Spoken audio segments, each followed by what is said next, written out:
आपण एखाद्या गडकोटदुर्ग भटकायला जातो आणि मग त्याच्यानंतर आपल्याला कोणतरी माहिती सांगणार असतो. अशा पद्धतीने हे 12 हेरिटेज किल्ले आणि कुठल्या पद्धतीमध्ये दिले आहेत, त्याच्यावर मराठा एक्झिस्टन्स कसं आहे ते त्यांना जेव्हा प्रूफ करायला लागलं आणि आपल्यापेक्षा त्यांना आपल्या किल्ल्यांची किती माहिती आहे हे जर आपण बघितलं असतं ना, पण आपल्याच किल्ल्यांची माहिती जर आपण आपल्या पिढीपर्यंत पोहोचवली नाही तर बॉस किल्ल्यावर भटकणं बंद करतात. नमस्कार मित्रांनो, पुन्हा एकदा ब्लॉगमध्ये तुमचं स्वागत आहे. तर आज आपण आलोय विश्रामगडला. तर विश्रामगडची पूर्ण माहिती तुम्हाला आमचा गाईड म्हणजे माहित असेल तुम्हाला, स्वप्नील साळुंके हा गाईड करणार आहे आज आपल्याला. तर चढता आधीच दम भरलाय. इतक्या दिवसानंतर आम्ही गड चढतोय त्यामुळे थोडं दम भरतोय मला. चला तर बघूया कसा आहे विश्रामगड. तर आता आपण पोहोचलोय पायथ्याशी गडाच्या. तर समोर बघू शकता गड आहे. जसं तुम्ही आला की डायरेक्ट एंट्रलाच गेट आहे.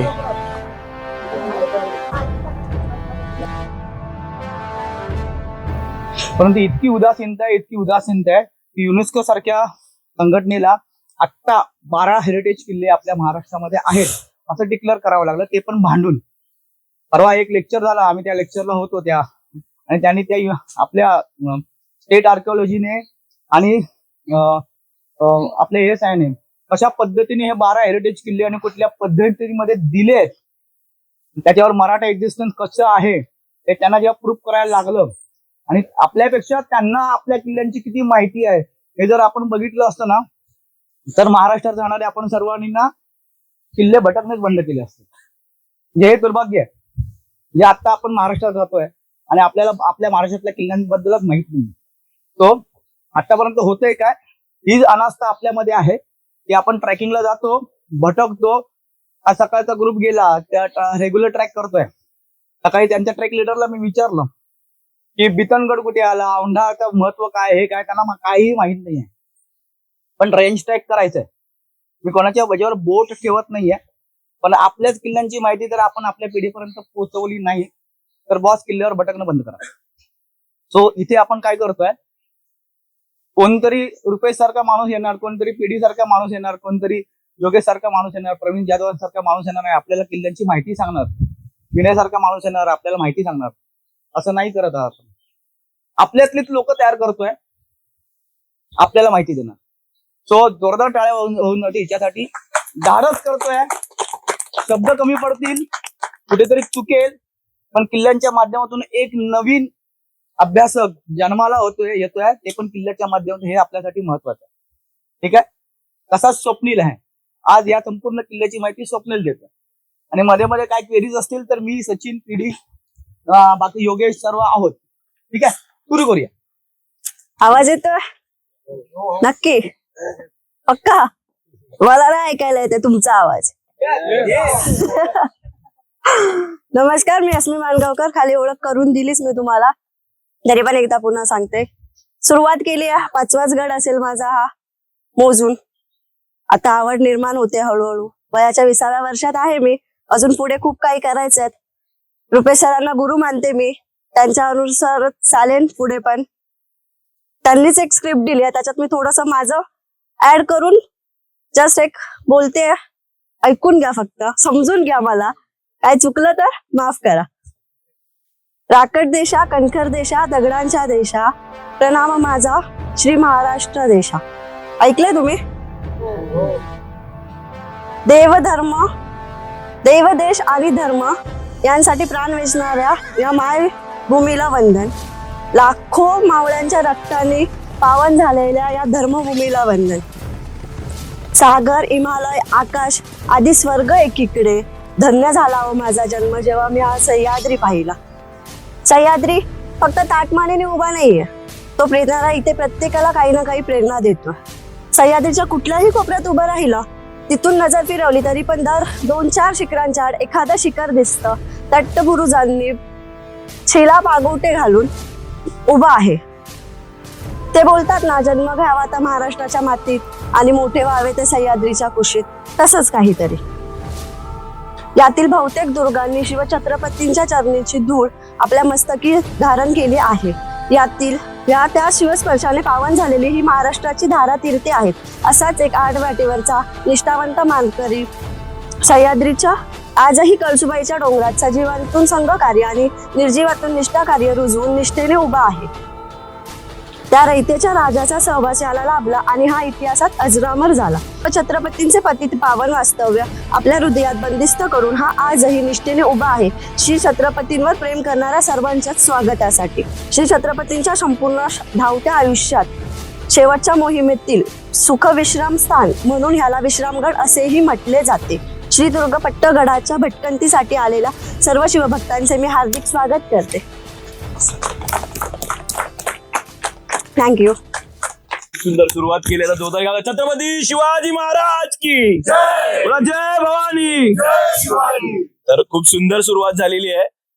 थोडस प्रेशर तिने घेतलंय पण हॅपनिंग त्यावेळी जोरदार टाळ्या झाल्या पाहिजेत कारण की तिने खूप मोठ्या गोष्टी तिने सांगितल्या. खरंच छत्रपतींच्या पदस्पर्शाने पावन झालेला जर आपण बघितलं महाराजांची पायधूळ बहुतेक गडदुर्गांना लागलेली आहे पण वास्तव्य कमी दुर्गांना लागलेलं आहे. रायगड आणि राजगड सोडला तर हा एकमेव दुर्ग आहे ज्याच्यावरती महाराज 17 दिवस वास्तव्याला होते. म्हणजे इकडच्या मातीमध्ये इकडच्या हवेमध्ये प्रत्येक जागेमध्ये छत्रपतींचा वंश आहे आणि आपलं भाग्य तोर आहे आपण या दुर्गावरती आज इथे आलेलो आहोत. त्यामुळे इकडच्या मातीमध्ये स्पर्श करून आपण जर नतमस्तक झालो तर महाराजांना मिळालो कुठेतरी असं नक्कीच आहे. मी सांगेन इकडे बघण्यासारखे खूप सारे स्पॉट नाहीयेत इतके जर आपण बघितलं तर. महाराज दक्षिण विजय मोहिमेवर जेव्हा येत होते तेव्हा येता महाराजांच्या शेवटच्या काळामध्ये महाराज इथे विश्रांतीसाठी होते. त्याच्यानंतर देखील महाराज जेव्हा पुढे गेले रायगडाला जात होते त्यावेळी जाताना त्यांना पन्हाळा साईडला कल्याण मार्गे जाऊन ते पन्हाळ्याला गेले आणि तेव्हा तिथे पन्हाळ्याला घडलेली एक ऐतिहासिक भेट म्हणजे छत्रपती शिवाजी महाराजांची आणि संभाजी महाराजांची पिता पुत्राची एक अजमर जी भेट झाली, शेवटची भेट झाली, ही भेट झाली. त्यानंतर महाराज रायगडावरती गेले आणि तिकडे पुढे महाराजांचं दुःखद निधन झालं. महाराज आपल्याला सोडून गेले. त्यामुळे या दुर्गाचं महत्व तितकंच खरंच खूप आहे कारण की महाराजांच्या 50 वर्षाच्या कारकिर्दीमध्ये महाराज कधी एका जागेवरती नव्हते. प्रत्येक वेळेला काय ना काहीतरी कुठे घोडदौड असेल कुठे काही असेल राज्याभिषेक झाला त्यानंतर अनेक प्रसंग आपल्याला महाराजांचे माहिती आहेत. ते मी तुम्हाला सांगणं योग्य नाहीये, तुम्हाला प्रत्येकाला माहिती आहे कारण की आपण मराठा आहोत आणि मराठा असल्यामुळे आपल्याला हे माहितीच आहे की किती महाराजांनी आपल्यासाठी संघर्ष केला. रायगड आपलं संपूर्ण स्वराज्य उभं केलं. या स्वराज्याच्या वेळेमध्ये महाराजांनी शेवटचे जे क्षण काढले ते याच दुर्गावरती. तर चला आज पुन्हा एकदा महाराजांचा जयघोष करूया आणि या दुर्गाची पायरी सोडूया. बोला छत्रपती शिवाजी महाराज की. जशी तुम्ही आतमध्ये एंट्री करशील तसंच इथे असं असतं की हत्तीचं इथे पुतळा ठेवलेला आहे.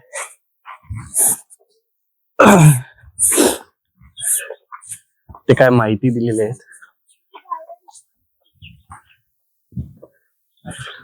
किल्ल्यावर काय काय आहे असं पट्टा किल्ला कसा आहे वरून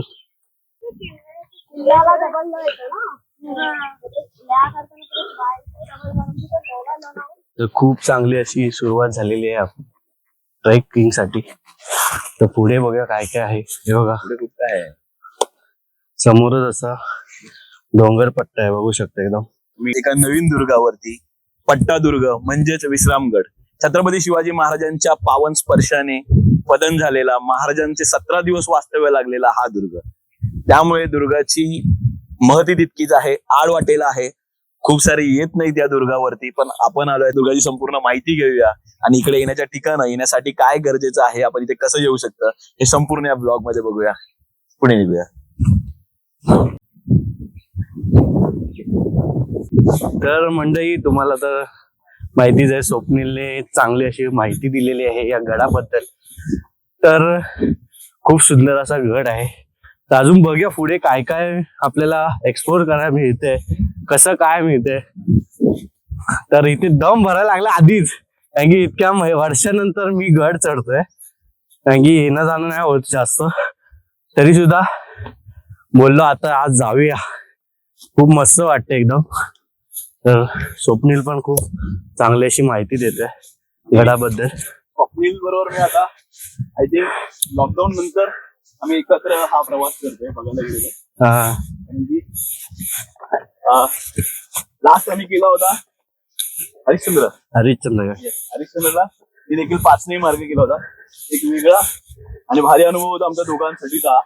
आणि आताचा हा पुढचा अनुभव आहे तो म्हणजे आपल्या विश्रामगडाचा. भाई माझी पण दमछाकी व्हायला सुरू झालेली आहे. कारण की भरपूर तुम्ही गॅप ठेवला ना तर तुम्हाला दम येणारच, एवढं नक्की आहे. म्हणजे स्टार्टिंगचा थोडा वेळ आहे 5 मिनिटं. त्यानंतर एकदा का सेट झालो की मग आम्हाला काही प्रॉब्लेम नाहीये. हा, चला इथे मेन दरवाजा लागलाय, त्या दरवाजाला जाऊया आणि दरवाजाची माहिती घेऊ. असं आपण वरती आलं की पहिला दरवाजा इथे दिसेल. हा त्याच्याबरोबर माकडाने पण आपली हजेरी लावलेली आहे.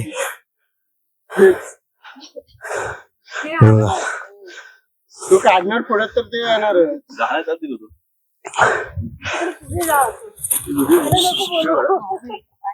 हळूहळू देखील दगडाची वास्तू पण सध्या पुरातत्व खात्याने हे काम करून घेतलेलं आहे. खरंच सुंदर करून घेतलेलं आहे. फायबरचं जरी असला तरी कमान खूप भारी वाटते. आणि आपण बघू शकता खूप सारे माकडं देखील आहेत आजूबाजूला.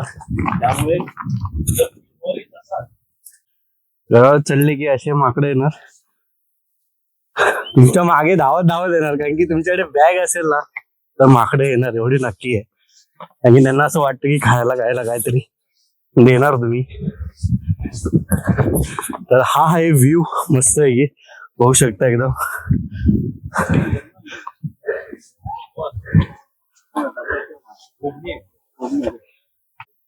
इथे एक छोटीशी अशी गुफा आहे. म्हणजे आपले इथे मावळे असे विश्राम करायसाठी इथे पहिला पॅकेट घेतले आणि 2 पॅकेट फोडले पण. ही गुहा कोणाची? तर या गुहा कशा पद्धतीने बांधल्यात ते पुढे घ्या. पेस दिसतंय. सोपं पडेल सांगायला. बेसिकली आहे बुद्ध धर्माचा जेव्हा प्रसार व्हायला लागला बौद्ध गयापासून, तर त्यांचे जे डिसायपल्स आहेत, जे शिष्य आहेत, ते वेगळ्या ठिकाणी यायला लागले. परत अशोकाने जेव्हा बुद्ध धर्मात कन्वर्ट केला, ते जसे जसे दक्षिणेत यायला लागले त्यांना कोकण किनारपट्टी म्हणजे आपला जो इंडियन पेनिन्सुला रिजन आहे तिथे पाऊस सर्वात जास्त पडतो. युजली विहार करायची गावाच्या बाहेर, जिथे ऊन वारा पावसापासून संरक्षण बेसिक व्हायचं. घरातली छोटी घरं असायची गावापासून थोडीशी लांब, आणि भिक्षा मागून ते आपले जीवन व्यतीत करायचे. तर महाराष्ट्रात आल्यावर असं झालं की गावाच्या बाहेर पावसाळ्यात रक्षण कसं करणार, घरं आपल्याला बांधता येत नाही त्यांच्याही. त्यानंतर मग एवढा सह्याद्रीचा जो कातळकडा आहे, त्या कातळकड्यानं कोरून त्यांनी आपली विहार स्तूप उभारली आणि तिथेच अभ्यासगमन करून पावसाळ्यातले 4 दिवस सुखमय कसे होतील हे बघण्यासाठी लेण्यांचा उगम इथेच बेसिकली झाला. तर लेण्या बांधताना कधीही काम केलं जातं वरून. दगड तो अखंड आहे की नाही, म्हणजे स्ट्रॉंग होल्ड आहे की नाही बघून तो सुरुवात करून जाऊन वरून सुरुवात व्हायची. खाली आलं मग लेफ्ट, परत खाली असा टप्पा करून मग तुम्हाला डोअर पाहिजे तर डोअरची फ्रेम पहिली, त्यानंतर साईड अँगल. लेण्या वर्गाचा सोपा प्रकार आहे. बुद्ध धर्म यापासून तयार झाली. तुम्हाला तिथे विहारात दिव्याची जागा, पिलर, अष्टकोनी खांब, खाली कळस, कमळ पुष्प हे बेसिक दिसतं. त्यानंतर बाकीच्या धर्मांच्याही देणग्या भेटल्या. त्यामुळे अजंठा एलोरा हे जे शिखर शिरोमणी समजले जातात लेण्या बांधल्या, तर तिथे त्या लेण्यांचा कळस आहे. महाराष्ट्रामध्ये 70% लेण्या भारतातल्या आहेत. त्यामुळे महाराष्ट्र लेण्याने समुद्र आहे. सह्याद्रीच्या कातळकड्यात तुम्हाला हजारोहून जास्त लेण्या दिसतील. अभ्यास करण्यासाठी एक उत्तम ठिकाण. त्यापैकी बेसिक लेणीची पद्धत वरून येऊन खाली आणि नंतर आतमध्ये, मग परत आतमध्ये. जर ही लेणीमध्ये भंग पावलेली असेल, कडा असेल, तर ती अर्धवट सोडली जाते. याचा अभ्यास करायला तुम्ही एलिफंटा लेण्याला जाऊ शकता. एकदम मागची लेणी आहेत 2, दगड ठिसूळ आणि क्रॅक गेल्यामुळे त्या अर्धवट सोडल्या. पण नंबर 5, 6, 7 त्रिमूर्तीवाल्या लेण्या खूप चांगल्या आहेत. किंवा बॅगेतलं काढा. तर सेकंड पायरीमध्ये आपण लक्ष्मी स्वामी महाराज गुफा मंदिराकडे आलेलो आहे. तुम्हाला जर सांगायचं एक महत्वाची गोष्ट जी की आहे, तुम्ही गडावर आले ना तर कोणी कचरा करू नका. इथे कचऱ्याची सोय पण दिली डब्याची. तर आले की कचऱ्याच्या डब्यात टाका सगळा कचरा. तर थोड्याच वेळाने आपण वरती आल्यानंतर तर इकडे असा सुंदर असा नजारा दिसेल तुम्हाला. मागे दिसतील खूप सुंदर असे डोंगर आहेत आणि कड्या एकदम सुंदर दिसतात एकदम. तर आता 10 मिनिटाची चढाई करून फायनली आपण दुर्गाच्या एका अशा जागेवरती येऊन पोहोचलेलो आहोत जिकडनं सह्याद्री एकदम खूप सुंदर दिसतोय आणि इकडनं राहिलेला गड हा माझ्या थोडासा वरच्या साईडला आहे. गडदुर्ग इतका काही जास्त असा वास्ट किंवा मोठा नाही आहे. 40 ते 45 मिनिटाचा आणि मॉडलरी ट्रेक आहे. नवीन ट्रेकर असतील ते देखील हा ट्रेक करू शकतात आणि माकडं खूप आहेत त्यामुळे नक्कीच काळजी घ्या. येताना तुमच्या बॅग्स मध्ये तुमच्या बॉटल्स बाहेर ठेवू नका. हे बघा माझ्या बाजूला आताही येऊन तो उभा आहे आणि हा अल्फा आहे ऍक्च्युली. म्हणजे हा कधी तुमच्यावर अटॅक करू शकतो आणि समोर तुम्ही संपूर्ण दृश्य बघू शकता. किती भारी वाटतोय हा आपला हा प्रांत, आपला महाराष्ट्र. आणि आता सगळीकडे आपण बघतोय की एक अशी चादर अशी ओढलेली आहे आणि पावसाळ्यामध्ये इकडनं बघण्याचा जो दृश्य असेल हे एक आपल्याला वेगळंच बघायला मिळेल. खाली कोकणवाडी आणि पट्टेगाव अशा 2 गावं आपल्याला इथे खाली पाहायला मिळतात. या साईडला बघा तुम्हाला ते गाव दिसतंय तर ते आहे पट्टेगाव आपण इकडे बघताय. त्यामुळेच मी कदाचित पट्ट्या किल्ल्यामुळे याचं नाव पट्टेगाव पडलं असावं किंवा असा अनुमान आम्ही सांगतो. मला माहित नाही गुगलमध्ये आम्ही जसं अभ्यास केला तेवढ्या ह्याच्याप्रमाणे. तर पुढे जाऊया आपण दुर्गाच्या पुढच्या बाजूला आणि पुढच्या बाजूला देखील आपण एक्सप्लोअर करूया. असेच आमच्या बरोबर राहा. मंडळी बघू शकता आपले सगळे मावळे गड चढतायत एकदम मस्त की. आणि तुम्हाला सांगायचं आहे की तुम्ही येताना ना तुम्हाला स्वप्नील तर माहिती दिलेलीच आहे. तर येताना बॅग कॅरी करू नका आणि खायला बॉटल वगैरे काही ठेवू नका. जर माकडं आली तुमच्या बॅगेतलं काहीच राहणार नाही एवढं लक्षात ठेवा. एवढीच तुम्हाला एक माहिती द्यायची होती.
तर मंडळी आपण येऊन पोहोचलेलो आहोत दक्षिण दरवाजाला. दक्षिण दरवाजाची जी बारकाईने माहिती आहे ती आपण थोडीशी घेऊच आता. तर चला. तर आपण पट्टाई देवीचं मंदिर जे आहे तर आपल्या वरच्या बाजूला होतं तर तेवढा पट्टा आपण वर सर करून आलोय. आणि वर आल्यानंतर एकच सांगेन परिस्थिती जितकी बिकट मराठा तेवढाच चिकट. जितकी काही परिस्थिती बिकट नव्हतीच पण तो एक स्पीड होता वर चढण्यासाठीचा. तर आपण चाललेलो आहोत आता दक्षिण दरवाजा जो आहे दक्षिण दरवाजाच्या दिशेने. आणि हा दरवाजा अजूनही स्थित आहे गडावरती. तो देखील पुरातन वास्तू आहे जुन्या काळातली. इकडनं देखील आपण उतरू शकतो. तर हे बघा तो दरवाजा. इकडनं सह्याद्री प्रांत आपला संपूर्ण आपल्याला पाहायला मिळतो.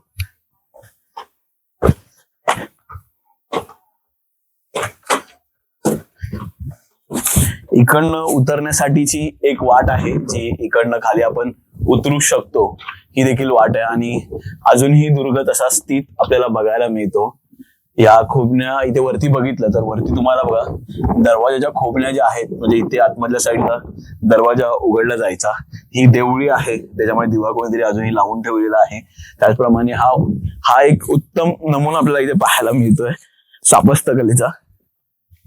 या बघा हा ज्या आहेत ना ही जी खवणी आहे हिला जांग्या बोलतात. म्हणजे इकडनं आपण तेल शिश जे काय असतं ते इकडनं आपण टाकू शकतो. तर एखादं सैन्य इकडनं वरती आपल्याकडे वॉरसाठी वरती आलं तर हे आहे. या साईडला देखील आहे पण ते सध्या बुजलेलं आहे. या साईडला जर आपण बघितलं हा आणि ही साईड जे बघा हा तुम्हाला संपूर्ण इकडनं आपल्याला संपूर्ण बघायला मिळतो.